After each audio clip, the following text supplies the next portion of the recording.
మీరున్నాడు, సైతాన్ కాదు, మంట కాదు. యేసయ్యా ఏదో ఒక బైబిల్ చదువుకొని ఏదో ఒక చేయాలనిపిస్తుంది యేసయ్యా. మమ్మీకి చెప్తుంటుంటే వినట్లే యేసయ్యా.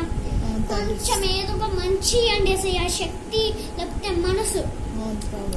నేను మీరే నా దగ్గర ఉండండి యేసయ్యా.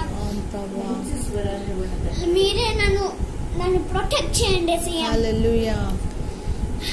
అవును తండ్రి, స్తోత్రం. ప్రొటెక్ట్ చేయండి నాయన. నాకు కొన్ని డబ్బులు ఇవ్వండి యేసయ్యా, చాలా డబ్బులు అంటే డబ్బులు యేసయ్యా. జిమ్ కి లేకపోతే ఫ్యామిలీ చేస్తానికి, ఏమన్నా కొనుక్కుంటానికి, లేకపోతే ఫ్లైట్ ఎక్కడానికి, ట్రైన్ ఎక్కడానికి ఏదో ఒక చేయాలనిపిస్తుంది యేసయ్యా. యేసయ్యా మీరు నన్ను కాపాడారు యేసయ్యా. యేసయ్యా మీరు మీ పరలోకంకి తీసుకెళ్ళండి యేసయ్యా. మీ ఫ్యామిలీ మీ దగ్గర ఉండరు యేసయ్యా. చూసుకోండి యేసయ్యా. యేసయ్యా ఈ కరోనా వైరస్ తీసేయండి యేసయ్యా. ఈ సోలార్ సిస్టమ్ నుంచి తీసేయండి యేసయ్యా.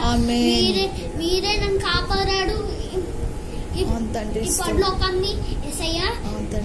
ఫస్ట్ నుంచి ఏముందో మంచిగా చూపియండి యేసయ్యా. ఎట్లా చేశారో, ఎట్లా మొత్తం హౌస్ లో ఎట్లా చేశాడో చూడాలనిపిస్తుంది యేసయ్యా. యేసయ్యా కాపాడండి. యేసు నామంలో అడిగాను తండ్రి, ఆమేన్.